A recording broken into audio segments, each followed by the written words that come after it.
Let's do it. I'm gonna put it live. Here we go. We're gonna go right in the intro, and I'll do the same regular.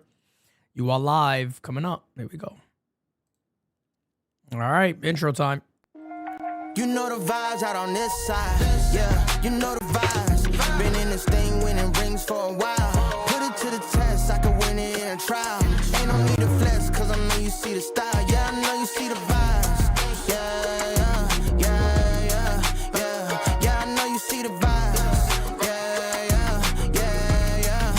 Yeah, I know you see the vibes. I can't have it any other way. Want the trophy, gotta take it out my face. Yeah. You ain't serious, then get up out the way. This is really what I do, so it's more than just a game. Yeah. Top 10, not 10. Running up the score.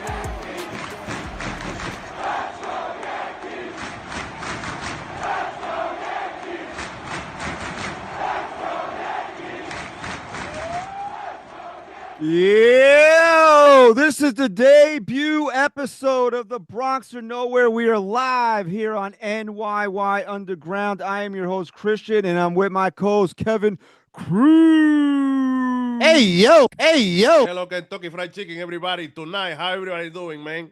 No, I'm done. This is the shortest show in the history of shows ever. I'm not dealing with that. Yes, I'm gonna do this accent the whole night, Christian. No, we're definitely not doing that. We're going to speak American. We're going to speak with proper English. Okay? That's what we're going to do here. Or I'll make one phone call. This is proper. This is very proper. You don't like it? You can go to hell, man. Venezuela win. I know you were happy about that. I wasn't. I don't like. No, bro. Listen. Pete, the We're not. Venezuelans are talking mad shit to Dominicans. I want the USA to win. Trust me. We're not going to get off on the wrong foot here. We're not going to let your casual racism just slip here. Oh, what are you talking about? Come. That's what you're talking about. Shout bro. out to the chat. I see everybody in there. Medina, Juanito, Uncle Dom, Scott Wright, NYY Underground's in the chat. Is that Pete? Shout out Pete. Of course it's Pete. What else is Pete doing? He's eating some gabagool behind the scenes. Okay. How you doing, Christian? How you doing, bro? I'm doing good. Excited to finally kick this off.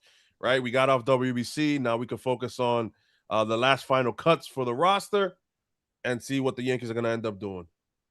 Yeah, I mean, we are 6 days away from opening night with Max Fried taking the hill against Logan Webb in San Francisco. The long winter is almost over, and it's pretty awesome, man. I know people got their reservations about the Yankees. I do too, but just to get to the point here where we're going to see baseball, like the New York Yankees back on the field here. It's pretty cool. I always get excited for opening day, and this year is going to be no different. Even though it's going to be out in California on a Wednesday night, it doesn't feel like it. That is weird. Yeah, I'm going to be out in California and they what was that? I think that was your phone. That was your phone. That's not me. Don't look at me. I have my phone on mute. Not mute enough. Okay. Their season is starting with one of those weird Sunday off days because they're playing Wednesday, off Thursday day, off. Thursday, and then Friday, Saturday. So the season's going to get off to a little funky start for the Yankees here. Yeah, man, and I'm excited. It's San Francisco. So we got to see Logan Webb, of course. Cole's favorite, Rafi Devers, is now in San Francisco. I believe Luis Ariz, and they're gonna be wearing some new uniforms. They're gonna be called the Gigantes. All right, can't wait for Pete to be calling that. They're going right off the bat with the Gigantes. Yes, they are. So it's gonna be interesting, but there's still spring breakout is still left. A few final roster spots, I believe, are still left. It's gonna be interesting to see where the Yankees go since the WBC. I haven't been keeping up with much of spring training, Christian. I don't know how about you, but yeah. Well, Garrett Cole. I mean, obviously, it was. I saw that. Attention to Garrett Cole yesterday. One inning, but still touching 99. That's encouraging. I mean, there's no other way to say it. That if he's already out there throwing 99, and seemingly he was around 96, 97 most of his outing. I mean, that's pretty good. That this guy hasn't pitched in 370 plus days or whatever it was, or since he had the surgery, I should say. So Garrett Cole obviously is going to be a huge factor for the Yankees in 2026. And, let's table Garrett Cole for a second here because I think that the Bronx or nowhere kind of just needs to start, you know, out with a bang here. We just got to come out here and throw some haymakers. Ow! Sorry, Catalina wine mixer. Is that where you're going? Yeah, that's why I'll do that sometimes. It just I don't know. It comes out of nowhere. Sorry. Look, we still got it. We still got to get used to each other here. So this is our. I think it's only third or fourth show we've done together. This is the official debut of the Bronx of Nowhere. I'm super excited, man. That we're doing this. It's a new chapter here for me, obviously for you as well. You know, been doing NYYST for 10 years. We have officially entered our final season, so we're going to be closing the door on that when the season is over, and then hopefully this thing goes at least another 10 years here. We're just carrying the torch here on the Bronx of Nowhere. And if you're in the chat tonight, please like this video and make sure you subscribe to NYY Underground here on YouTube. We're going to be on Twitch as well and on all podcast platforms in about a day or so. So you can catch us pretty much anywhere as we move forward here. And get on a right transition over here. So what do you got for us today first, Christian? Because I know you got a few things you want to touch. But I wanted to ask you a question right before you start that. Didn't it annoy you that Boston bunted the first freaking pitch? He wants to say hi. He's literally under the desk. So I mean, I think he's got to say hi to everybody here. That's Kevin. Okay. He doesn't. See, he likes me already. He's looking already. Oh, okay. Yeah, you know, I didn't see it, but I heard about it. It's the Alex Cora thing to do. You know, it's the Alex Cora thing to do. Yeah, I felt like that was a little cheap. But besides that, I was like, it's a spring training game. I mean, like, what are you bunting here? Yeah, like, why are you bunting? First pitch, too. You know it's Garrett Cole. Really, dude? Like, come on now. You got no respect for the guy coming back from Tommy John surgery, and you got to pull some bullshit like that? That was corny. Well, you know, it's Alex Cora, but you know what? You know what Alex Cora has that Aaron Boone doesn't have? Balls. Well, that and championship rings. You ain't lying there. So, yeah. I mean, that's all. I thought it was corny, but besides that, everything was great. Like you said, he touched 98, sat 97, 96 most of the outing. We're gonna try to catch one of his rehab starts in Somerset. Me and Christian already said that. So if anybody's in the area we'll mention that, so you guys can join us there, have some brewskis, and watch Garrett Cole come back. But smack that like, hit that sub. I believe we're at 75 plus here. And remember, like Christian said, we're live on Twitch. So if you're on Twitch, shout out to Twitch. So let's get this thing started right here. And let's just, you know what? I wanted to,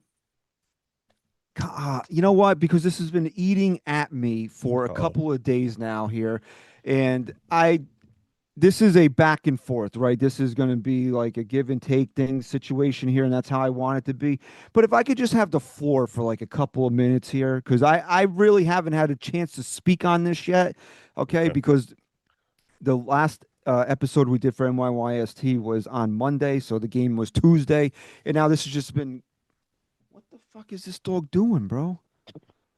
He don't like you tonight, man. No, he's excited for Bronx or nowhere as well, man.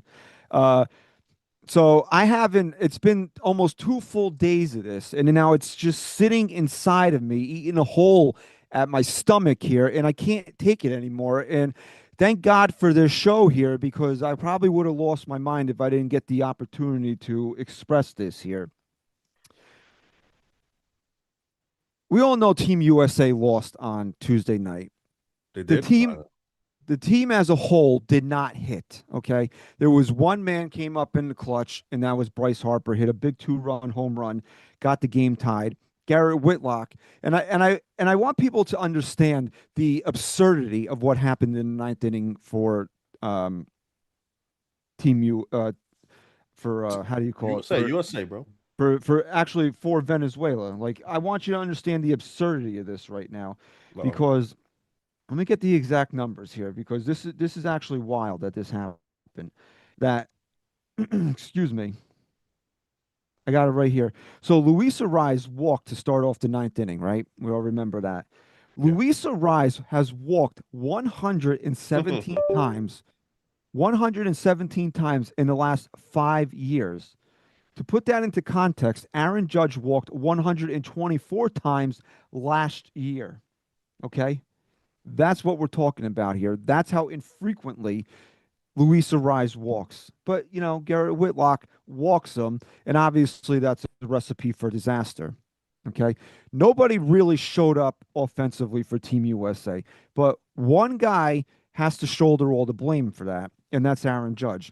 And I'm going to just tell you this right now. I don't really think that's fair to Aaron Judge, but you know what? Criticism is warranted when you are the captain of the team. Criticism is fair when you are the face of the team. But let's be realistic about something here, Kev. People want to hate Aaron Judge. That's just a fact of life, okay? Absolutely. They want to hate Aaron Judge, okay?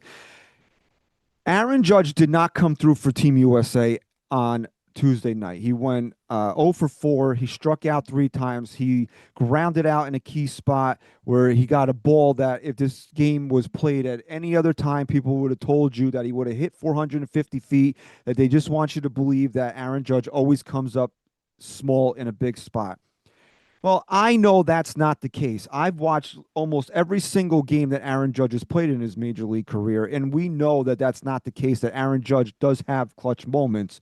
Are they plentiful or as plentiful as you would want them to be? No, and I'm not sitting here telling you that they are. But the fact of the matter is, Aaron Judge is not a guy that has never shown up in the big spot. As much as people want you to believe that to be the case, it's not. So when people want to push back and say, oh, there's Aaron Judge in a big game again, striking out 3 times, then you tell them, well, how'd he hit 500 last year in the postseason if he doesn't show up in a big spot? And then they come back and they tell you, oh, well, he dropped the ball in the World Series. Aaron Judge is too good. No, Aaron Judge is too great of a player for that to be his legacy, that these low IQ, mouth-breathing jabronis bring that up every time you try to defend Aaron Judge. He's too great of a player for that to be his legacy. This guy needs to win a ring, okay? We all know this. He needs to be the main reason the New York Yankees win a ring. But let's be fair about something here. No matter what he would have done in the WBC, somebody would have had a problem with it. Just like he didn't hit in the championship game. Okay, so now you can come back at the Aaron Judge and his fans and say, oh, Aaron Judge doesn't hit in the clutch. Well, I guarantee you, Kev, that if Aaron Judge would have put one in the seats after Harper hit his clutch home run and the Team USA would have won that game 3-2, you would have gotten those same people saying, oh, well, it's only March. It's a glorified exhibition. It doesn't count. He doesn't do it when it matters. And that's horseshit, okay? Mm-hmm. I don't want to always be the guy that has to defend Aaron Judge, but I'm going to be the guy that defends Aaron Judge when seemingly nobody else wants to do it. Aaron Judge is one of the greatest hitters that we will ever see, and people don't want to appreciate what he does on the field because of a perceived lack of clutchness. And I think it's a bit unfair. Okay, Aaron Judge has a career postseason OPS in the 800s. Is that what he is in the regular season? No, but then that just shows you, based on the numbers, that he does have moments in the postseason. He does show up in the postseason. Is it what you want it to be? Is it a guy that is putting a team on his back for every single game and every single series? No, he's had his struggles. But last year, all anybody said, well, look at the postseason he had in 2024. He's got to be better. He hit 500. It's literally impossible to be better than that. So what do you want from the guy? You would have told us it was a glorified exhibition. It doesn't count if he would have hit a home run to win the game on Tuesday night. And the saddest part about this, to me, is that it's not just Mets fans. It's not just Red Sox fans. I expect that out of them. They don't have the brain capacity to appreciate Aaron Judge. They don't have the brain capacity to have a realistic conversation about who Aaron Judge is and what Aaron Judge does in the postseason. What bothers me to my core is that a lot of this is coming from Yankee fans. And me, do I want Aaron Judge to win a World Series MVP? Yes. Do I want Aaron Judge to win a ring? Yes, I do. More than anything, I want this guy to get that monkey off his back and win a title and win one for the Yankees and be a big reason why the Yankees win that championship. But there are people out there, Kevin, they want him to fail. I see it in the replies that I get. I see it in the stuff that's posted on social media. It's almost as if there's a portion of Yankee fans that revel in the fact that he fails in the big spot, that they can come out and say, hey, see, I told you so. Instead of rallying around this guy. This guy is our captain. This guy is one of the best hitters we will ever see in our lifetime. And it's like they almost take pleasure in the fact that he fails sometimes in the big spot. And these are supposed to be Yankee fans that they would rather be right about what they feel about him, and that they come out there and they gloat about it. It makes me sick to my stomach that this is happening from portions of our fan base. See, I told you we'll never win with him. Shut your fucking mouth. We'll never win with him.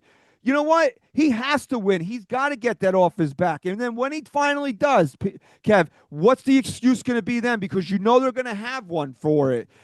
I never seen this before in my lifetime. About how this guy is a 3-time MVP, and if it wasn't for low IQ voters in 2017, if it wasn't for a goddamn wall in 2023, this guy would have five MVP awards. And I'm telling you, we will never see this again in our lifetime. And there's people that want him to fail. Why is that? Because he's the face of the Yankees? Okay, I get that from Red Sox and Mets fans. I get that from people that are fans of other teams that just have this blind hatred for Yankee fans. Why does our fan base hate this guy? Why does our fan base have that disdain for him? And I know it's not everybody, but it's enough of people that I'm tired of looking at it, man. I'm sorry if you guys think that I'm being soft or I'm just out here defending Aaron Judge. I am, because you want to know why I'm going to defend this guy? We ain't winning without him, okay? This guy is going to be the captain of the team for another 4 or 5 years. The Yankees aren't going to get over that hump without Aaron Judge. And I will never take pleasure in the fact of him failing, that a way I see some Yankee fans are taking pleasure in the fact that he's failing. And I'm tired of it, man. I'm sorry. I'm just sick and tired of it. You know what's funny? In the Italy game, I kid you not, when PCA went deep, I was watching the game with a few friends of mine, and PCA went deep, and I was like, that's gonna bring up Judge in another at bat. And I kid you not, Christian, I'm not gonna lie. I turned around and I told him, watch this motherfucker strike out. And that's exactly what he did.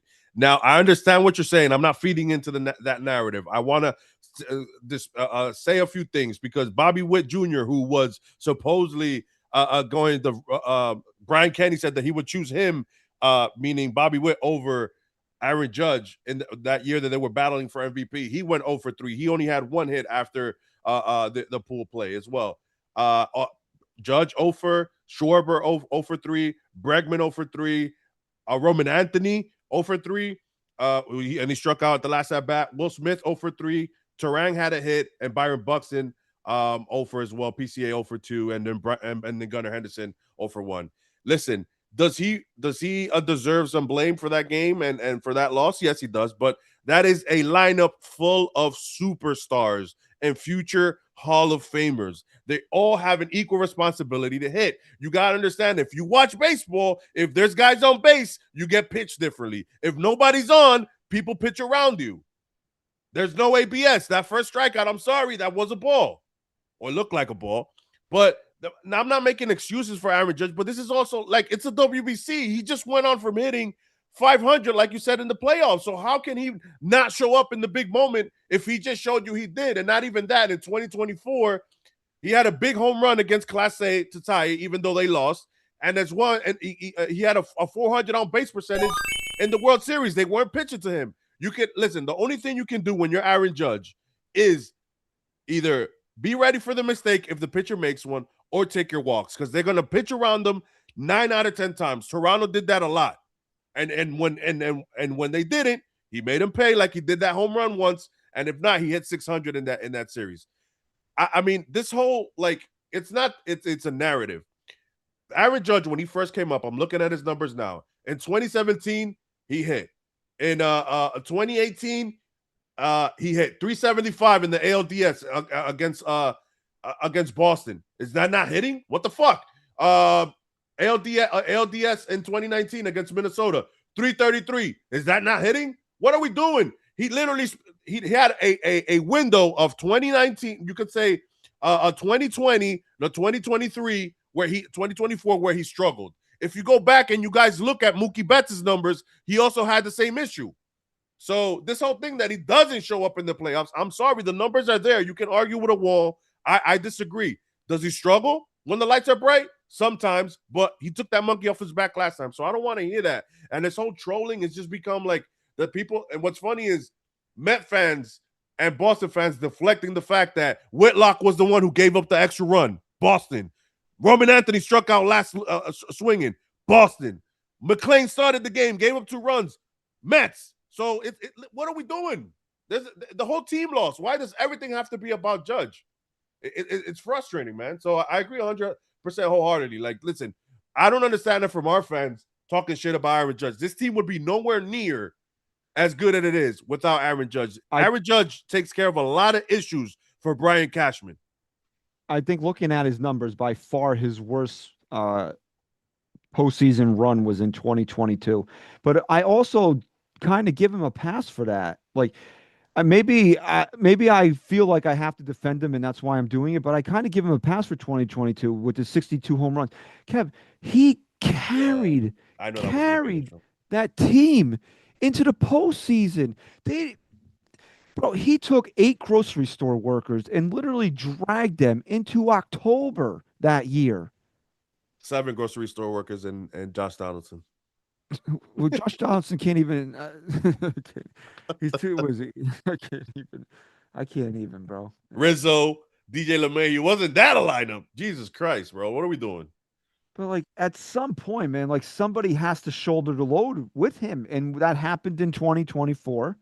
You know, Soto stepped up, Stanton stepped up, but Judge had his moments in that postseason run. It's not like he did nothing. I mean, when a guy has an 822 OPS in the postseason, you can't sit there and tell me he's done nothing, that he's never come through. Now, when you have a career OPS of, what is it? It's over. Let me see here. He's 1 dotting, no? It has to be at this point.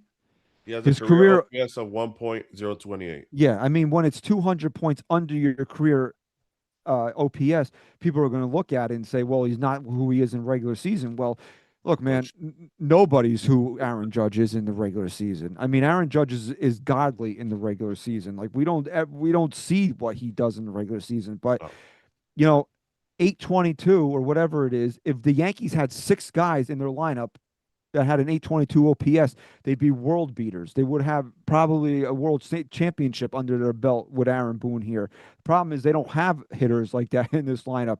So 822, that's a very good major league hitter, 822. So he's statistically a very good hitter in the postseason. The problem is that people look at what happened in 2022, or he did struggle a little bit in 2024.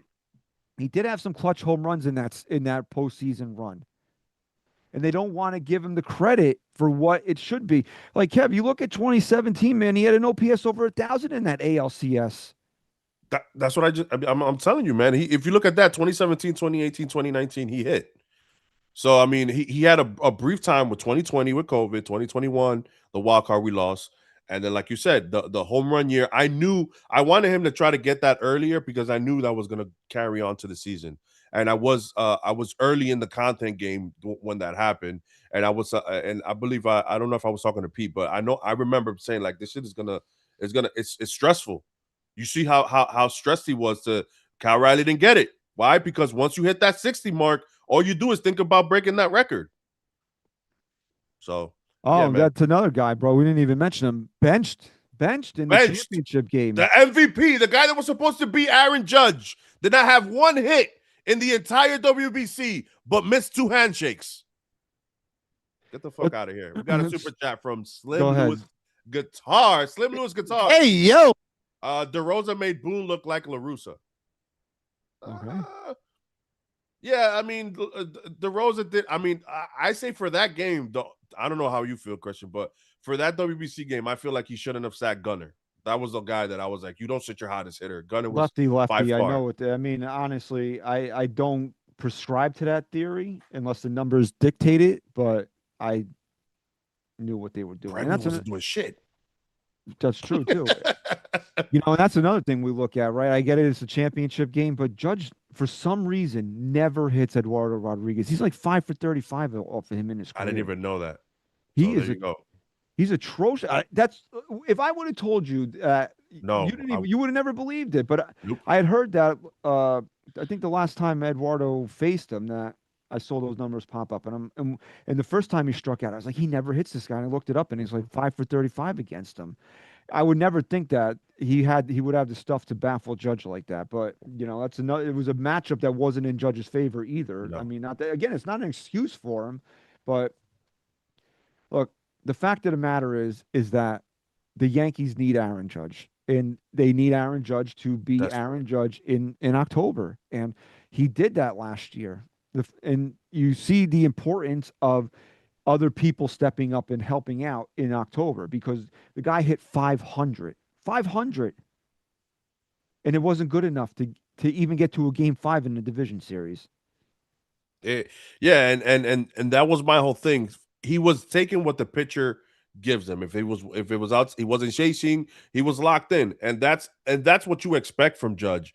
I mean, if you want him, if you think that it's that easy just to hit home runs, if you don't notice how they pitch Aaron Judge and they baby him, and it's corner to corner with him, it's not as easy as it looks. So I mean, if he's gonna take his walks and then he's gonna hit a single, or he's gonna hit a double, and then sometimes he'll hit the home run. Like the ball that he hit the home run off was inside 99 inside, maybe 2 inches inside off the strike zone.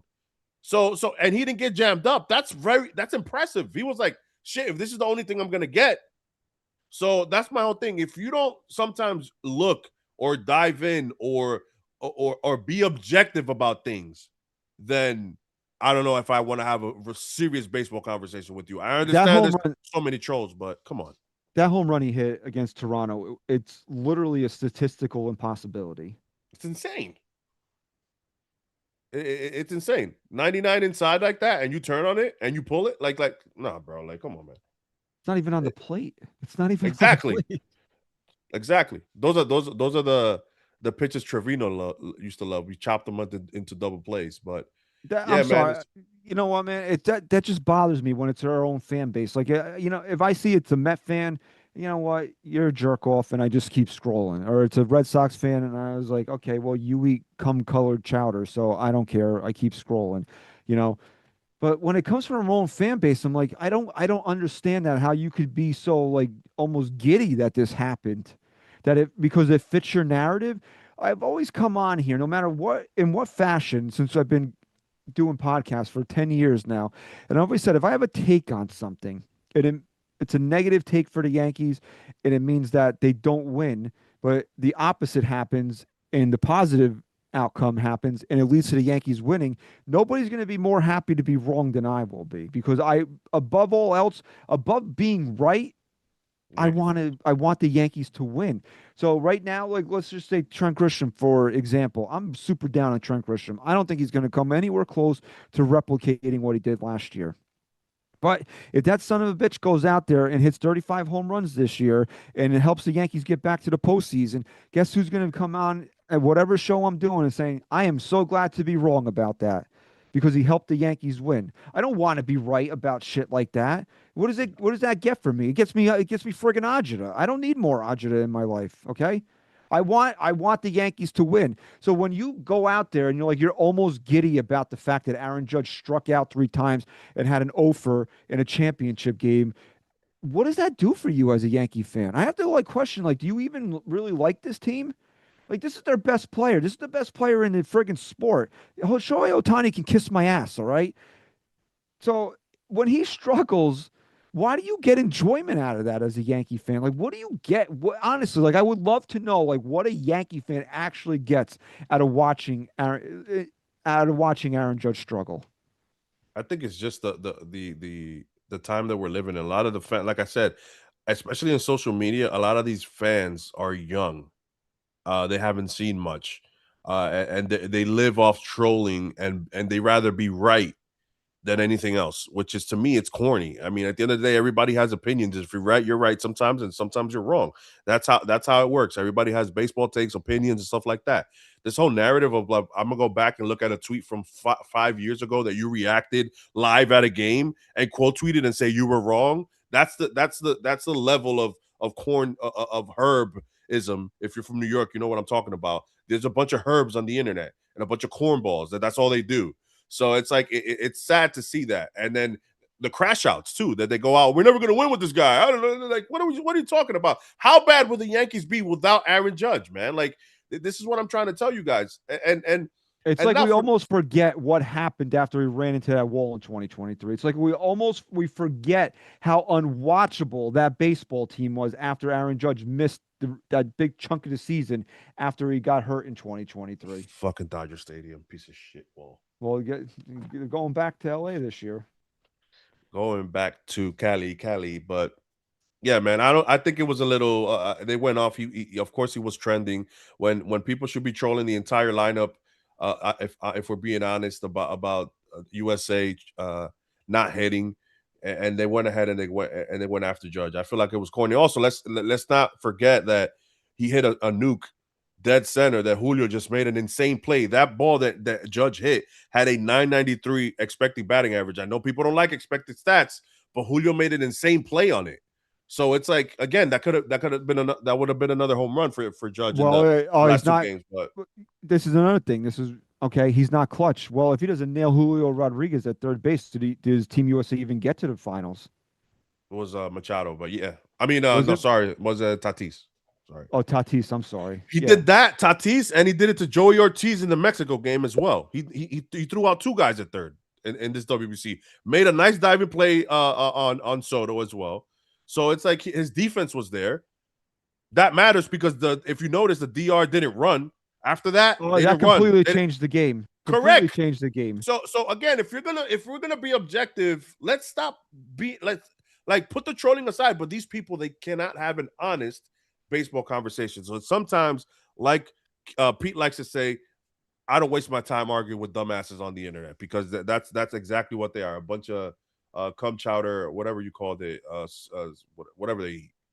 By the way, Trent Grisham is hitting 171 in spring. Yeah, I know what he's hitting. I did a video on it the other day when his OPS was like 369. You want to know what Martian is hitting? He's doing as of today, right? 325 with a 378 on base.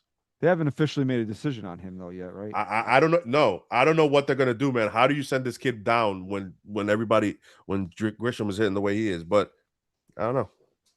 What do I know?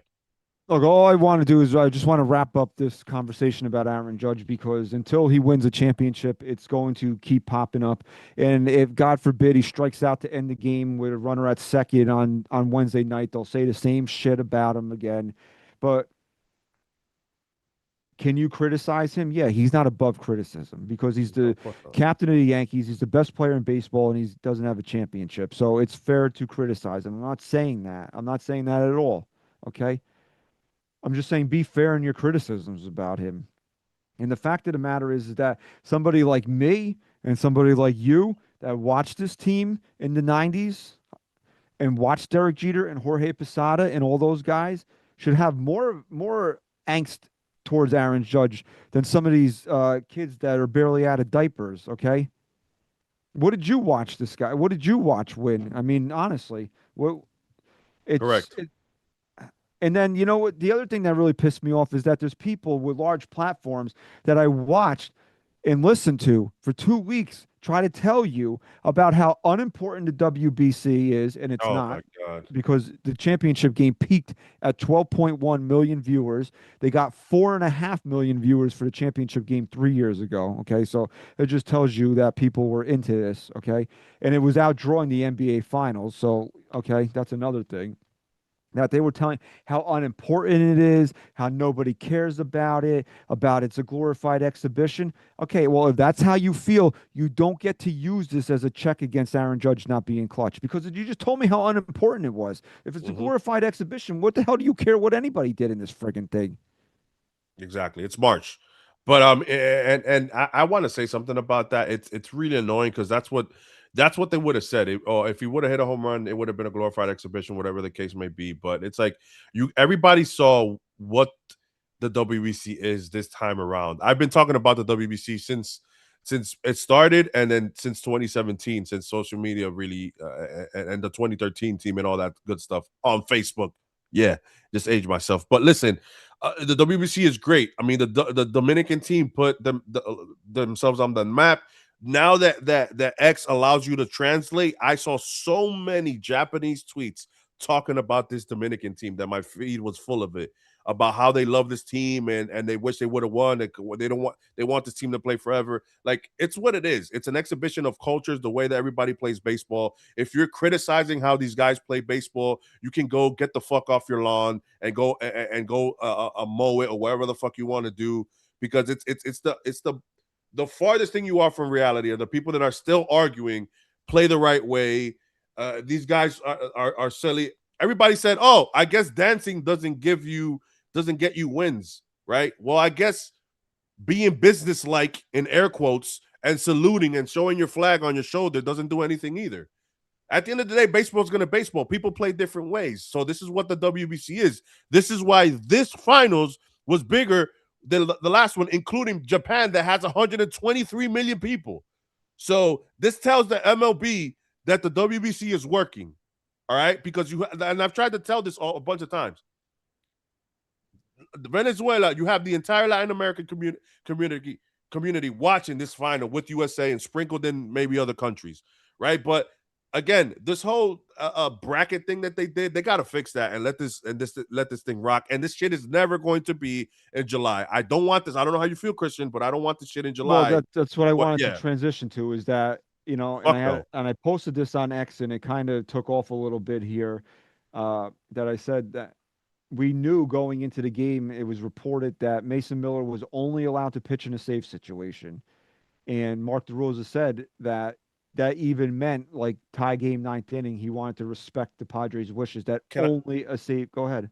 Can I say something? He pitched 22 pitches, had a day off. Omar Lopez begged and negotiated with teams, saying this is very important.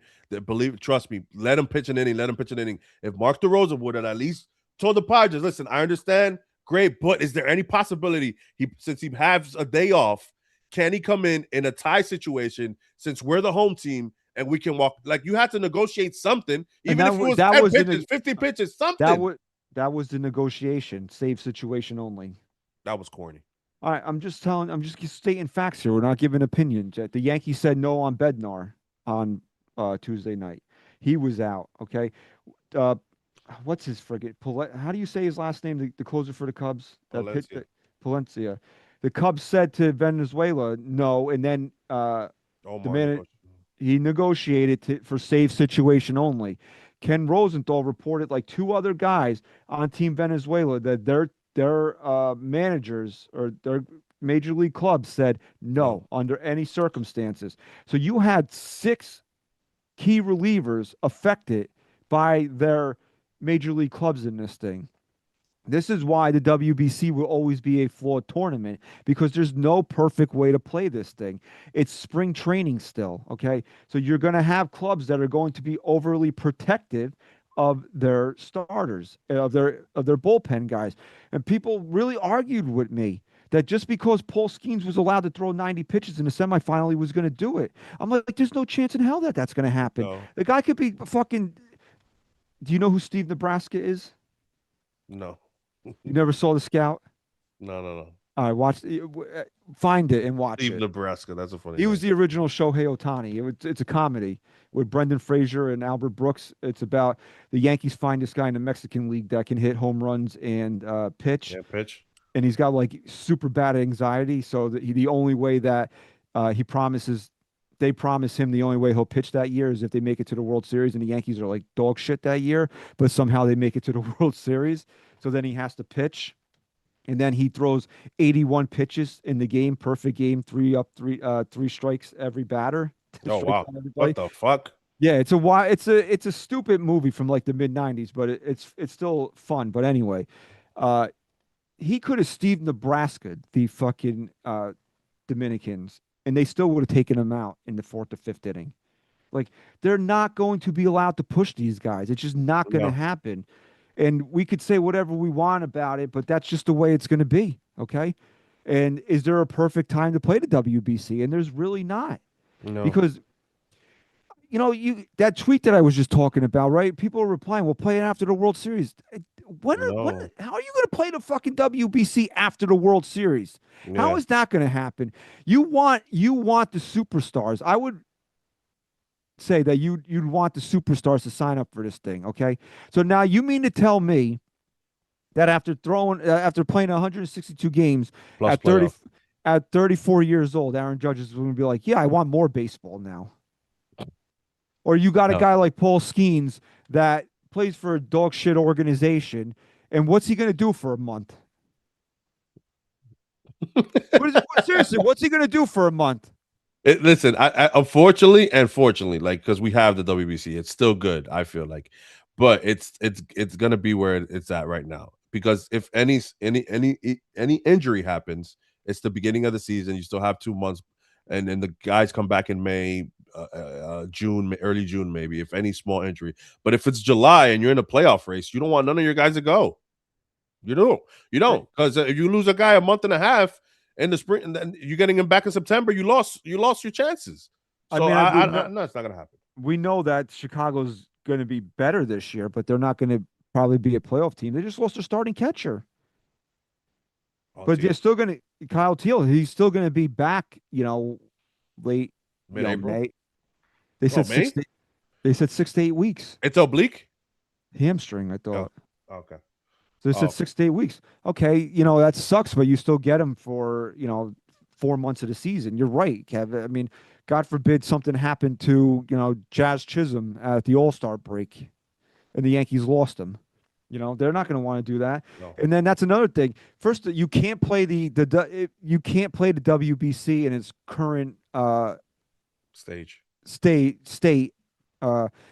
in the middle of the season. You can't have all those teams. You'd have to cut it back to what, 8 teams? And that's another thing. And then you can't play it during the All-Star. I mean, you would play it during the All-Star break, but you'd have to extend the All-Star break another 8 or 9 days. And then what? Now you're playing the World Series on November 10th? If the Yankees make the World Series, it'd be fucking 10 degrees out on a November night. Nobody wants that. Yeah. There's no perfect. I agree. You agree or disagree? There's no real perfect time to play this thing. There's always going to be some sort of a restriction holding it back from being a true perfect tournament. Yeah, and that's where time will tell and all that stuff, because it's like at the end of the day, I feel like it's rules set for everybody, so there's no advantage for any team. But yeah, as overall as a tournament, that's the flaw. And honestly, I don't like the whole bullshit that Japan and USA can't play the same night. Or that's what they use to say that, so they move them from brackets in the quarterfinals. That is super corny. So I don't want to hear that shit. At the end of the day, let the brackets flow, because look at how this final ended. It still peaked from last year. People wanted Japan and USA, but they got Venezuela and USA, and it still doubled, or you could say tripled the numbers from the last WBC. So I don't want to hear that shit anymore. But yeah, and it's fine where it is. People, oh no. I mean, it's not fine where it is, but I mean, it's not going to happen in July is what I'm trying to tell people. And it's not going to happen in November, because if you just played World Series, you're not going to play in it. And guys want to go back to their families. Some guys are exhausted. It's not the same. And it's worse for pitchers.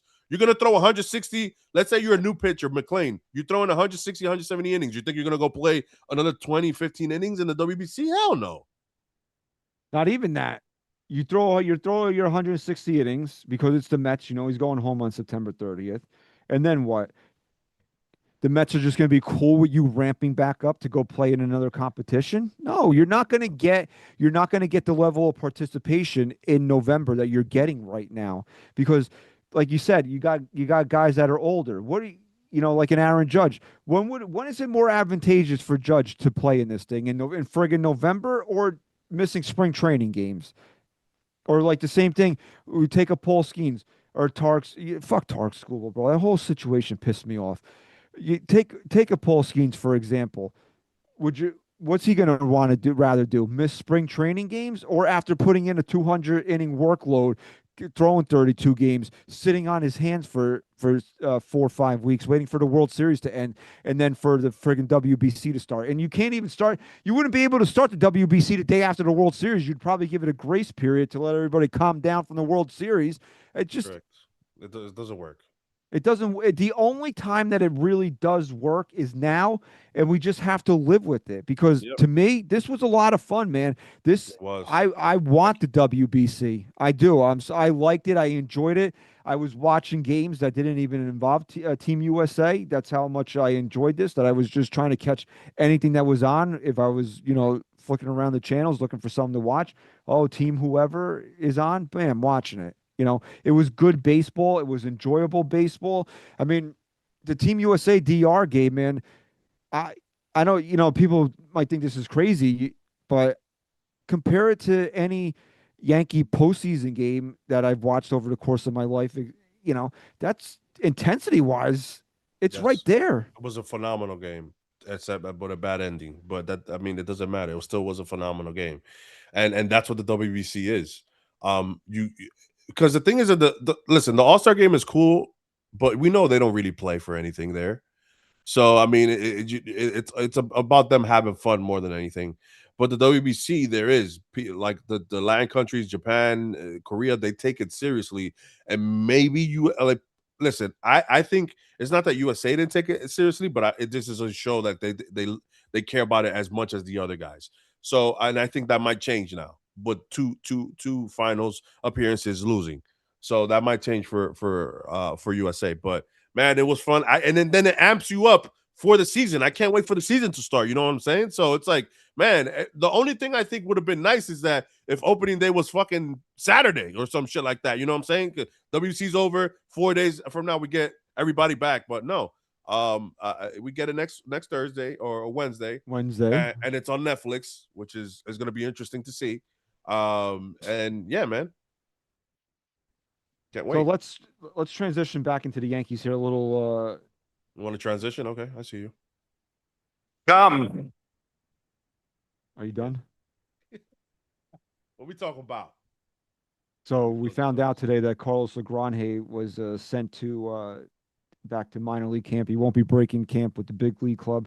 Not really a surprise. I mean, I'll say I'm not really surprised by it. I would have been pleasantly surprised had he made the team out of spring. What I really want to ask you about Carlos Legrand, because Boone said this in not so many words, is that expect him up here this year. Expect him to be a big part of what we're going to do down the stretch this year. The guy was topping out at 103. It's easy cheese. It's easy, super easy. Is Carlos Legrand's future with the New York Yankees as their Mason Miller? I know. I think Francis touched on it too and stuff like that. Listen, I don't think so. And the reason I say is this. By the way, there's another kid called Giovanni Cruz who's throwing 100, 101 as well. That's the kid who also a few people are like, oh my God, look at this guy. But the reason with Carlos is I don't see him doing that right now. And I don't know if it's going to be successful. Why? Because you know this, Christian. When you're a starter, it takes you 30 minutes to warm up. You have a routine to go to. To jump into the bullpen, that's a completely different animal. And I don't know if they want to mess.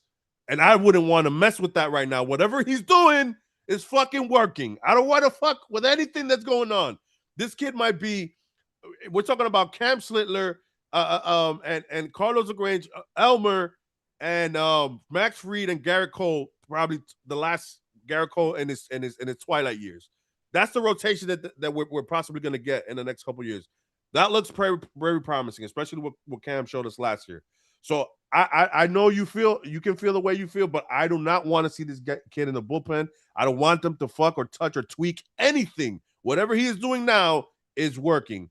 Please don't fuck with this thing, because not for nothing, Clark Schmidt went from starter, reliever.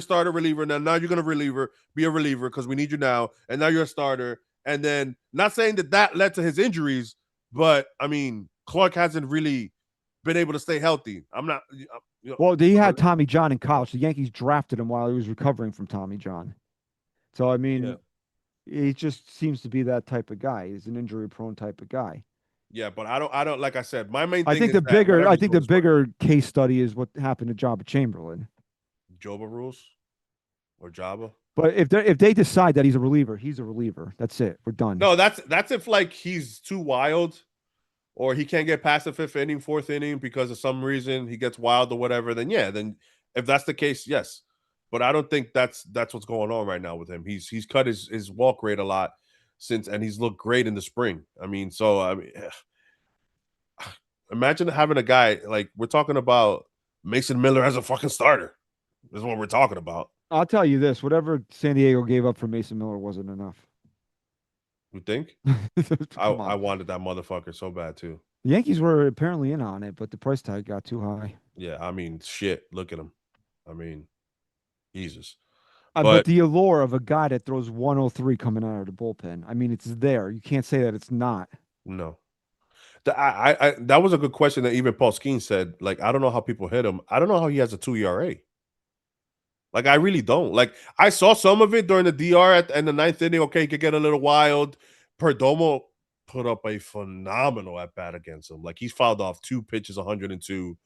So I mean, it was like, so I kind of see it maybe, you know what I'm saying? But I'm just like the dude is insanely hard to hit, man. 102 with that slider is Yeah, but bro, you've watched him played enough that you know that a guy can make a mistake. Even 10 absolutely 102, if you don't put it where you're supposed to, major league hitters in this day and age can catch up to that. You yeah. hang a slider, Hmm. that shit happens. I could. You're right though. How the ERA isn't smaller, but he really struggled at the beginning of the year last year, where people thought that he was a fluke, and then turns out that there was just a blip for him. But I don't want to see him in the pen. So my answer is no. If that's what they're gonna try to push, bring him up and see how that is because they need him in the well, playoffs. I It'll mean, be interesting, but but think about it. If you look at this team the way it's currently constructed, you'd probably look at the bullpen saying that that's where they're going to need the most help this year. oh no, absolutely. Even though Bednar looked phenomenal. No, and I've been talking about this is that all Yankee fans should be ecstatic with David Bednar right now because I want to keep. why? Say that again. I want to keep him. Absolutely. I mean, while he's not going to be a guy that goes 1, 2, 3, he will upset your stomach watching him. Hmm. He's got balls of steel. He's got those. He's got those great Guys in his veins. And that's the thing too, man. You watch him, you know that he's not scared of the moment. Absolutely not. Fuck no. I mean, that game was. I mean, he got himself in trouble and he got himself out multiple times. And and in some other games, DeRosa brought him in with guys on, and he still got out of it. So I mean, no. you look at David Bednar, you know he's going to be scared of his own shadow, like Devin Williams was. Hey, that's the Mets closer. Don't I don't give a disrespect shit. that guy. You know what? God bless him, bro. I hope he has a great year this year. But I was talking to a Met fan the other day, and he's like, "We have a really good bullpen." I was like, "What the fuck you do, bro?" He's like, "Yeah, man." He's like, "Devin Williams and Luke Weaver." I go, "Bro, do you realize the Yankees had to trade for 3 fucking relievers last year because of how Both of bad them Devin lost. Williams and Luke And look, Weaver were?" yeah. Listen, don't bring me back those days because again, it was like they continue to put Devin out there even though he's struggling.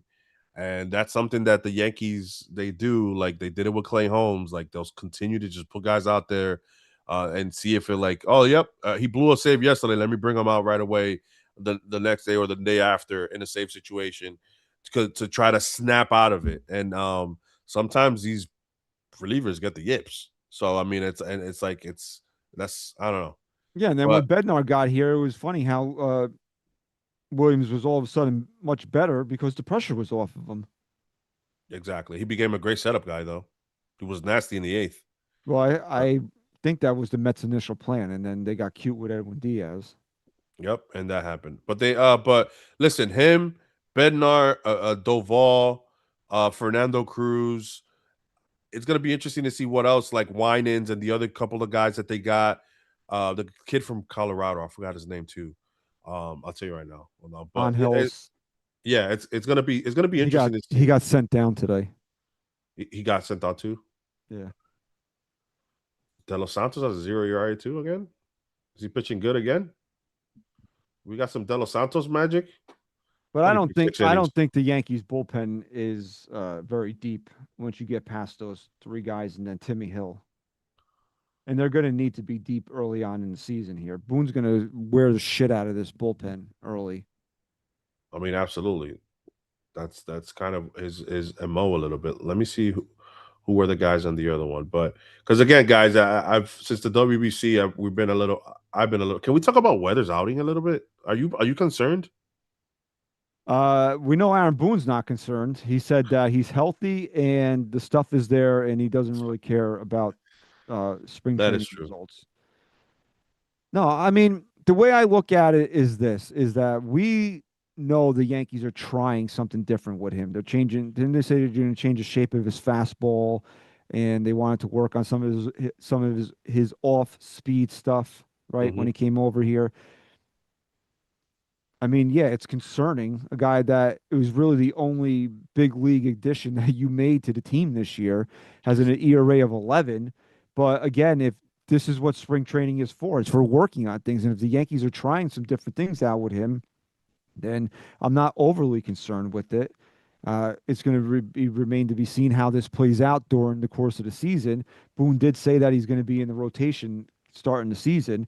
It's then there's maybe David Weathers get bump to the bullpen when everybody's back. I mean, you're going to have to drop two guys from this rotation.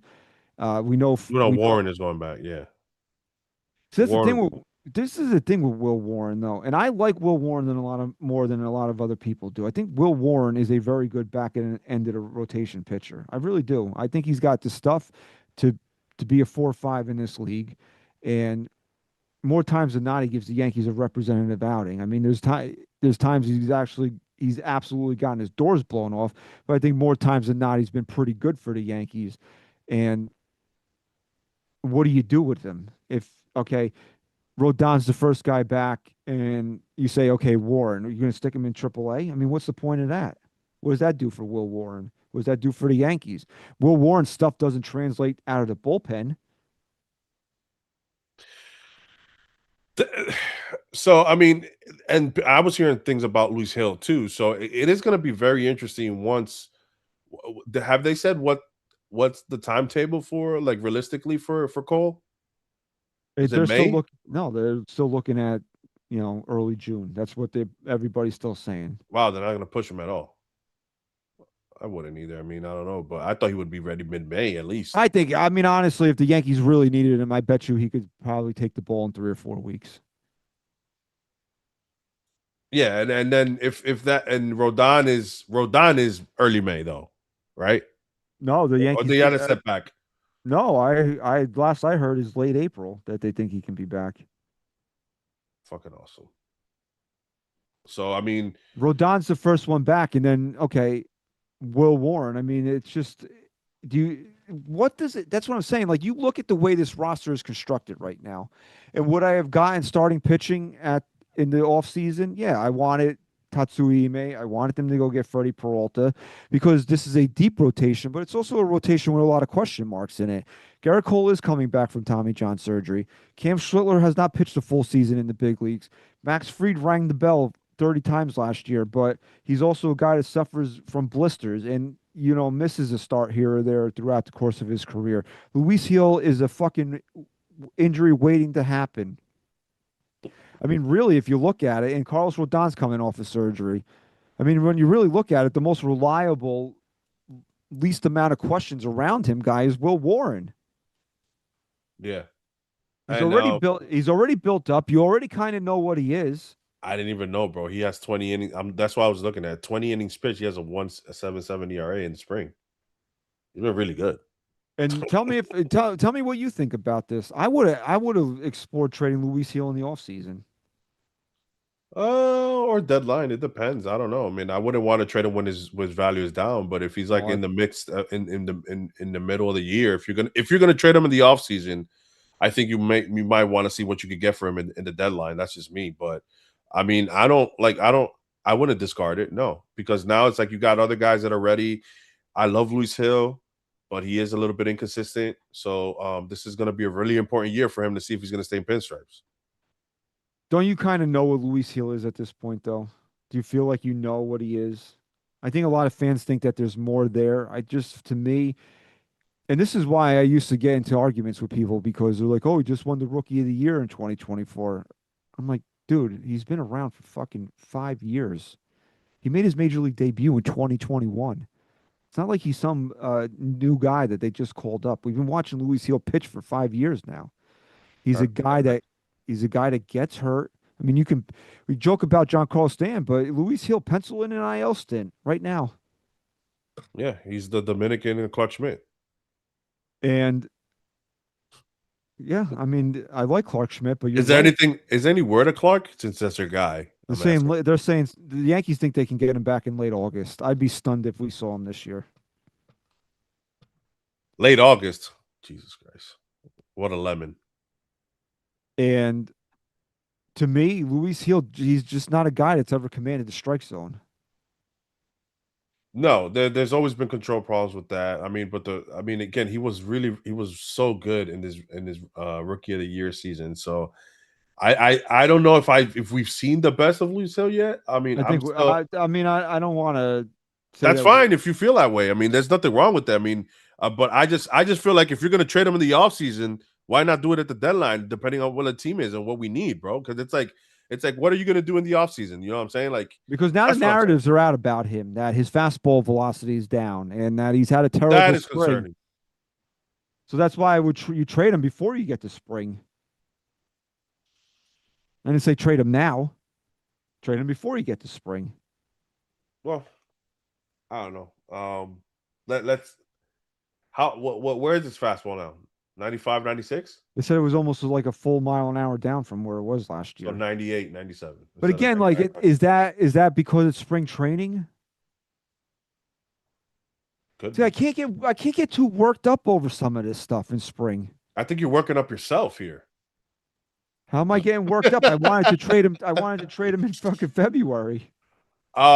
Listen, it's a good problem to have if the Yankees have that many arms, and then they got looks. Not for nothing, we didn't even talk about Elmer Rodriguez too, and your comment about Boone, about Carlos, about Lagrange. It's like, yeah, these guys could be up if the Yankees need them. I mean, I don't see anything holding back if any of these other guys go down, and if Luis Hill is that bad, he has options. They were talking about sending him to the minors and working on some things. So I mean, it's not far fetched, what you're saying, but Kev, didn't we hear last year this was the guy that was holding up a deal for Kyle Tucker, and now we're going to send him to the minor leagues next year. This is the same fucking pattern of behavior with the Yankees all the goddamn time. I don't think Houston was going to trade with us. I don't personally either. That's my I think take on it. I don't think the Yankees would have had to double or triple the asking price to get him to go from Houston, but that was a name that was bandied about that the Yankees that they wanted Luis Hill, and the Yankees were a firm no on that. Yeah, I mean, this looking at the guys here from the pen, Brendan Beck looks better, but he's only pitched a couple of innings. So Jake Bird doesn't look great either. Again, he still has a 3 ERA. So I mean, that was a guy they traded for last year. So who's this guy, Kerman Castro? Like that's it. That's not me. That's a bad way of spelling my name. But yeah, it's gonna be interesting to see where the Yankees go. But again, Christian, I don't think that they're thinking about trading Luis Hill right now. No, I think I think the Yankees still believe there's something left in there, so they're gonna try and maximize that. So I don't see them trading him. This team in Scranton could look very interesting. You know, could have Will Warren in the rotation. It's gonna have Spencer Jones out in center field, and it's probably gonna have Jason Dominguez out in left. So who is gonna be the fourth outfielder then? Let's take a look. Who's on the roster right now? Yeah, take a look at that. And Seth Brown, my he's hitting Wi-Fi 156. Is really acting up right now. Seth Brown is hitting 156. Who else? Let's see. Let me just look at outfield. Corona's hitting 120. Who was the other guy that they got? Oswaldo Cabrera, who people said, oh yeah, Oswaldo Cabrera is going to come back and play some outfielder. Yeah, he's hitting 167. It's going to take time for that guy to bounce back. I'm not going to rip on Oswaldo, bro. The guy No, because it's going to exactly. He's hurt. Who was the Randall Grichuk? Yeah, what's he doing? Oh, Randall Grichuk. I haven't heard his name pop up once since he signed. 16 at bats. He's hitting 125. Get the fuck out of here. Yeah, he was terrible last year. The Yankees got him because they wanted a guy to hit left-handed pitching, and guess what he didn't do last year? Hit left-handed pitching. Marco Luciano.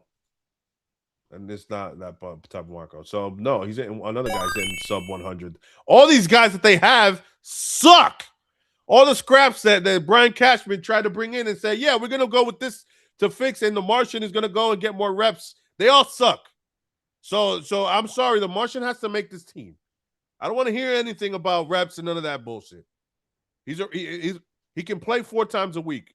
Whenever Bellinger sits, Trent Grisham sits, and Giancarlo sits, because supposedly Giancarlo is going to play 3 times a week now because of his elbows and the way he runs. No, they said that's what I heard too. They weren't going to play him more than 3 times in a row, is what they said. 3 times. We got a super chat from our guy Mega Cheeks. Karma dictates that Caleb Durbin will rake in 26. I don't even want to start talking about Caleb Durbin because if you guys been following us, especially me, from a while, I've always spoke about Caleb Durbin, and now he's on the Red Sox. Yeah, and Eddie in the chat said that Harrison Cohen's the dark horse for the pen, but he got sent down as well. Yes, Harrison Cohen. He pitched with Team Israel, by the way. This is why you watch WBC. He will be at the spring breakout game, so that's one of the guys I want to see. I want to see him, Carr, and Caden Kent is some of the guys that I want to see there. But yeah, man, guys, one's in the chat, 90 plus in here. Smack that like, hit that sub. One's in the chat if you think Jason Dominguez should make this team. 2 if you think he doesn't. 1 in the chat if you think he should make this team. 2 if he doesn't. I guess I thought I fixed it. I guess not. Look at that guy. Look at that handsome son of a. But yeah, man, it's just. Let me ask you this: you excuse me, you think there's opportunity for Dominguez to play 4 times a week? I do too. I think there's ways the Yankees can definitely find him at bats if they want to. Absolutely. I mean, they always end up like you said. They're gonna rest Giancarlo. He's not gonna play back to back or whatever. A 7 o'clock game, then a 1 o'clock game the next day. Giancarlo probably not play. So you got that. You got days off where Cody Bellinger or Trent. And I'm sorry, man, if Trent is really still struggling, you start the season and Trent still looks like he does. I mean, I don't know what you do, man. You got to go ahead and play the hot hand and let him get hot otherwise. But I don't want to hear this. It's April. It's May. And then when you lose a division, like every fucking year, it's always, it's April. Oh, it's May. And then we lose a division. So, I mean, play whoever's hot, bro. You and I both know that Trent Grisham can hit 170 till Memorial Day, and they're not taking him out of the lineup. I will rip the fucking hair out of my fucking nostrils. Bro, they have to justify this $22 million. There's no way. I will grab my balls and slam the door against them if that shit happens. I don't want. It'll be a small door. Listen, it's funny because I was talking to this with I think it was an art chat or maybe another where they were like, oh, well, the Yankees only do that when it's multiple years. I'm like, no, I feel like the Yankees, whoever they're paying to an extent, they will go ahead and play that person to no end. But yeah, man, I'm sorry. When it comes to Jason, he's too good, and I think he should lead off. Why not? Why is Trent Grisham? He can't run. He hit 9 doubles last year. What are we doing? But here's the thing: that might be a point. Only guys that have multiple years of left on their contract. But this is one of the biggest stories surrounding this team in the offseason, was bringing back Trent Grisham on this qualifying offer. It's been talked about almost as much as anything that's happened with the Yankees in the offseason. The Yankees are going to try to justify that they were right about this. Okay, they're going to do whatever. They're going to give this guy run here. It might look ugly for a long time, but they're going to give this guy a lot of run here to help prove themselves right. And be damned if it hurts Jason Dominguez in the long run. They don't care. We know this. The Yankees and Brian Cashman especially are stubborn. They're stubborn fucking people, man. And you know that Hal Steinbrenner is not going to want to piss down $22 million down the drain when they got friggin' DJ LeMahieu still on this friggin' payroll this year. I don't know, man, but don't tell me that Grichuk or fucking Seth Brown are gonna be on this roster over Jason Dominguez. That doesn't tell me you want to win. At the end of the day, you go with the best guys you have. There's not a bat that's ready in the minors than Jason Dominguez. I like to see Spencer Jones finally. Are we gonna fucking wait till Spencer's 30 to have this guy up here? Like, what is he, 26? He'll be 25 this year. You sure? I thought he No, is he's 25 turning already. 25 because somebody was trying to make the point that Aaron Judge didn't come up until he turned 25, and I'm like, Yeah, he is 24. Sorry. yeah, I mean, yeah, I get that, but at some point, you know, Sorry, Spencer. I didn't mean it. but this was everybody was saying like, this is another thing I want to bring up about Spencer Jones is that people were saying, well, Aaron Judge didn't come up until his age 25 season. Yeah, Yeah, 'cause we but he have. came up in his age 25 season. Are we going to see Spencer Jones at all this year? But How I does think also How does Spencer Jones get on this team if everybody is healthy? no, How yeah. does Spencer Jones make this? How does Spencer Jones get on this team this year? Maybe the September call up, they finally give him the chance. But And then at that, the Yankees are going to be in a dogfight for a playoff spot at that point. They're I going to think if any of the guys get hurt, like Grisham or Bellinger, or the other guy, I don't want to say his name, they any IL well, it stint, could then be Stanton too. They'll need a bat if Stanton gets when he takes his yearly vacation. And I love G, but I mean, let's come on, man. You don't think he's going to do 60 days on the IL at least? his yearly vacation. This guy. Bro, there's nobody's going to defend John Carlos Stanton more than I'm going to defend John Carlos Stanton. All right? Absolutely not. This guy's been a true Yankee, a pro. He says all the right things. Everything that people bitch about Aaron Judge not saying, this fucking guy comes out and says it, okay? That he's the one that told the team, I don't want to catch you wearing these friggin' AL championship rings. It's bullshit. We're not going to celebrate being second place. The guy's getting up there, getting the ALCS MVP award. He said, I don't want this. This isn't what I'm here for. Mm-hmm. He said when he got to camp, he goes, I thought the point of being a Yankee was winning. That's what John Carlos Stanton said. The guy constantly shows up in October. I mean, I love John Carlos Stanton, but I'm also going to be fair about it. The guy's missing at least 60 games this year. I mean, Absolutely. I'd be stunned, bro. I would if G posts 125 times this year, I'll be floored in September. Absolutely floored. Yeah, I mean that's what I'm saying. Who are you going to have up here that is going to take out those at bats? I mean, you know what I'm saying? So yeah, and I'm hearing that Jason Scar is going to the backup role, and they are gonna have Ben Rice play a couple of games in catcher. That's gonna be interesting, honestly. I'm But hoping. again, Kevin, this is a fucking team that wants to win a World Series this year. At least it's telling you that they're trying to win a World Series, and they got three friggin' left-handed catchers. Three left-handed catchers. And they said that, getting a right-handed catcher isn't important to us. Well, why not? I've never seen a team constructed this way. Yeah, it is, and they ran it back. I thought that we were gonna at least get the righty catcher. Not we're sticking with JC, and I love JC Escara, but Run it again, back lefty, 26, lefty. baby. Run it back 26. Yeah. So I don't know, man. I don't know what to tell you, but the guys that they got to be the fourth outfielder is not cutting it. Oswaldo Cabrera doesn't look great, so I mean that just I makes think it he's going to easier. start the season in AAA for sure. Yeah, Mainly because he needs it. I think he needs it. and that just makes it Volpe coming back. What's that going to look like if Caballero's going? Well, But let's go ahead. Finish what your I point. was going to say, what do you know his timeline? Who? Volpe. Yes, about mid-May, Mayish, Memorial Day, somewhere around there. Well, let's wrap up the show on this, okay? Oh boy, what you got for me? I got Anthony Volpe for you, bro. Why we got to talk about this guy? Because we have to, okay? We have to talk about Anthony Volpe. Why? I don't like it. In what world do people think that Anthony Volpe is just not going to be inserted back at shortstop? How does that not happen? To me, in the world that if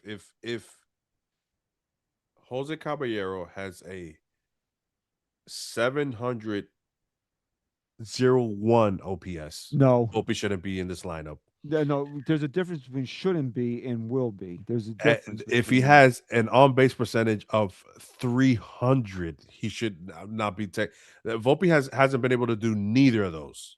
Keep a 700 OPS or have an on base over 300. So if and that's the bar that's low. If Caballero is able to do that, I mean, with his speed and everything that he does, and he plays great defense, I don't know how. Like, So 700 would still statistically be under league average because I think league average was 715, I think. 715 last year, Yeah. right? So that's still statistically under league average, even though it would be a nearly 40-point jump from Anthony Volpe's best season. Okay, let's put that into context here. He has an 800 OPS right now. Who? That's Cabby? Mm-hmm. Okay. So you really think that the Yankees are going to not give Volpe the job back for a player that is still statistically worse than league average? I Not mean, gonna happen, bro. we don't know that. Bro. This guy could turn into Aaron Judge, and they're not gonna. Oh no, that's No, come on. This is they love Anthony Volpe. That is the reason I think what you are saying is correct. There are things that I want, that you want, that the chat wants, that Pete wants, that everybody else wants, and then there's what the Yankees say. And the Yankees love Anthony Volpe, and unfortunately, I think they're gonna die with Anthony Volpe at shortstop. Because they're gonna talk about sea legs or some shit. You saw Trent Grisham use that word again too. Is that the new the buzz fucking phrase? sea legs? That's the new buzz phrase for the fucking Yankees now. My sea legs are not under me. So let me give this a cheap pop here, right here. Okay. So as I mentioned earlier, NYYST is in our final season. You can still find us on anywhere you get your podcast. If you guys love the OG original crew, we were all back together on Monday night. Me, SGR, and Chris. We did our final Fred's projection show ever. And if you don't know what that is we look at Baseball Reference and we look at what the guys are projected to do this year. And somewhere along the way, we gave the algorithm a name of Fred. Okay. So the algorithm on Baseball Reference is projecting Anthony Volpe to have a 687 OPS this year. Kev, that we were talking about this. That is 20 points better than his career high. And if Anthony Volpe had an OPS 20 points higher than his career high, he still is a guy that doesn't belong on a major league roster. But because he's been so bad, you'd sit there and say, "Oh, he had a good year this year." That's where the bar is with him. That's pathetic. And we talked about that on Monday night. You are asking him to just be a bad baseball player, not be terrible, not be dog shit, be a bad baseball player. If Anthony Volpe takes, I'm laughing because it's fucking insane that you're asking him to take that step to just be bad at the plate. Be under average. But look, I'm looking at his first year, 2023 with Seattle. He played 105 games. I'm talking about Cabby. He had a 663 OPS, but what jumps up is he hit 221, but he had a 343 on base. And again, we all know what he's capable of doing on base. He steals a lot of bags.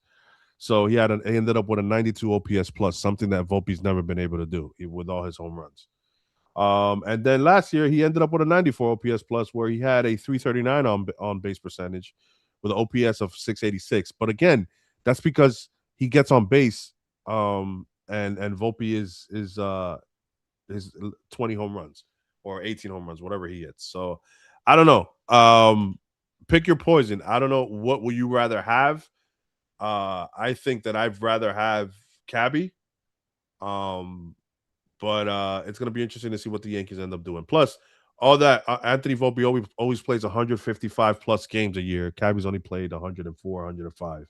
He never really gets those extra 40, 50 games that Volpe gets. So it's going to be interesting to see, man. But yeah, dude, I'm not trying to see Anthony Volpe again. And you're gonna, bro. And I don't honestly. I don't buy this notion that they're going to manipulate his service time and send him down to AAA. When he's ready, he's coming back here. You think so? Come on, bro. What's that going to look like?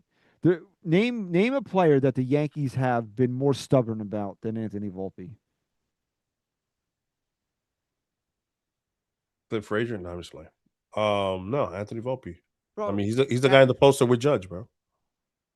Your favorite. Aaron Boone was cursing at Meredith because she had the balls to ask questions That's what about Anthony. that's what And you pissed me off, man. You and you disrespect Meredith like that. No go. Not with me. He's fucking elite. You're gonna curse at Meredith, Mr. Boone? Out of any player you can fucking curse about or defend, you're gonna curse Meredith for Anthony Volpe. And again, we've talked about this a million times here. It's not that we hate Anthony Volpe. The Yankees shove players down fans' throat that make them not like the guy. If you're in New Jersey, we're both Jersey guys here. Hey, yo, oh, pork Taylor ham, whatever you want to call it. Pork roll Taylor ham. But Anthony Volpe was a big deal in Jersey. You know what I'm saying? So I saw him a couple of his games. The kid was nasty, but again, it's not that I dislike him. He's a hard worker. There's nothing good things I hear about Anthony Volpe, but I don't know. I think this is the make or break year for him, but I don't think he should get the leash that he's always got every year. That's my whole thing. So it's gonna be interesting to see though what the Yankees. Yeah, I don't hate Anthony Volpe as an Italian kid from New Jersey. I mean, why wouldn't you want to see an Italian kid from New Jersey succeed? Number one, Exactly. and I don't hate him, bro. I'm just tired. I'm tired of having this friggin' long drawn out conversation that is brought about by the Yankees' arrogance around him. That's what it is. If the Yankees would have just admitted last year that he was hurt or he's not good and got a shortstop that they felt comfortable with playing every day, because you can clearly tell they're not comfortable playing Jose Caballero every day, and had a guy out there that they felt comfortable playing with every day, we wouldn't have to talk about this anymore. The Yankees love to go to their Rolodex of excuses for him. Mm-hmm. He was, oh, well, he was just getting used to the league in 2023. Well, he was worse in 2024. It's the sea legs argument Brian Cashman used with him again. And then last year, now we all watched him be bad for a third year in a row, and it's like, oh, he had a boo boo shoulder. Oh, his poor shoulder hurt him. And what's going to be the excuse this year when his OPS is in the mid 660s? Oh, well, he fought back from injury, blah blah blah. And then what? That's exactly what's going to happen. We're going to suffer through this for a fifth year, or is this finally now the time where the Yankees are like, all right, we're done? And then what? We're going to call up a guy that might not be ready in George Lombard just because it's the next thing to do? I'm very interested to see what the media machine Yankees are talking about. It's not called the media machine. It's called the YPM. Okay, Michael K. And then because I turned on briefly to watch the other day, and Jason was up, and the Michael K's first words was, "It's going to be really hard for Jason Dominguez to make the team." Then he rips a single and says, "Oh, well, that'll make it a little bit easier." So I'm like, "Yeah, you're okay. You're already trying to easy the landing to fans that he might not make the roster when he's fucking hitting 340 or 300 and with a 378 on base." All right, there's one rule here. It's called the YPM. Okay, the Yankee propaganda machine. Okay, that's what we call it. Well, we got to find out. We got to keep, we got to keep running him out there. He's earned that. Was that about Volpe? That was about DJ LeMahieu. That's what we're going to hear about Volpe and Trent Grisham.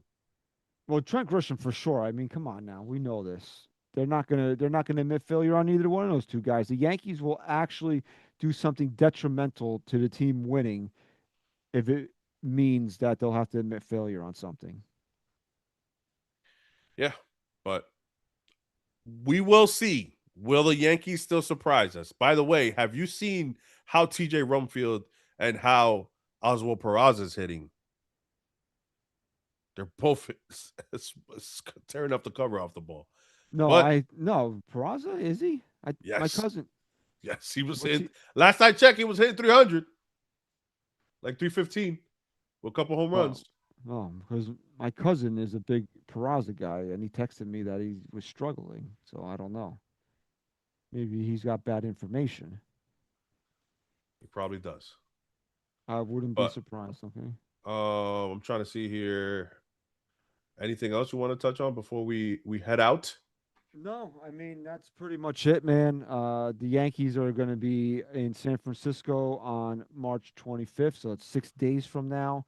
We'll be back here with the next episode of the Bronx or Nowhere on April 2nd. So we'll have about a week of games in the tank at that point to see how the Yankees are looking early on. So I don't know. Is there any storylines that you're looking towards as the Yankees wrap up camp here, or do you think that everything is pretty much settled? I'm just thinking to see if they're really gonna go ahead and do the bullshit and keep Jason Dominguez off this team. That's the only thing that I'm gonna. I think that's the only thing that's kind of left, really, too, is what's going to actually happen with Jason Dominguez. Peraza is hitting 364 this spring. I don't know what the hell he was talking about. Yeah, but no, man. Shout out to everybody in the chat. Smack that like, hit that sub. If you're listening to, shout out to Twitch, right? If you guys are, as you guys know, this is the first episode, right? It's gonna get a lot more exciting when the year goes on. When me and this guy disagrees, we have a lot of banter in our chats, but it's all in fun. And I want to thank everybody for tuning in today. Remember to smack that like, hit that sub. Shout out to people in Twitch, Christian.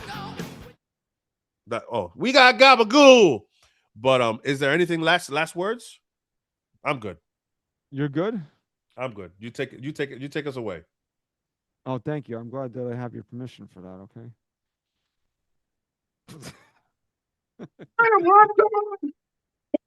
You. Tomorrow. No, tomorrow. Go ahead. There is always a tomorrow, okay? Remember that. Unless you don't wake up in the morning, then there is no tomorrow. But yeah, this is the maiden voyage of the Bronx or Nowhere here, man. I had a lot of fun tonight, man.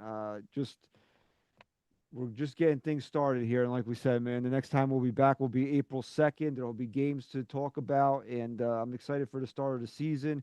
I want to thank everybody that's joined us here tonight. If you're still in the chat here live on NYY Underground, like and subscribe, all that good stuff. And you know what?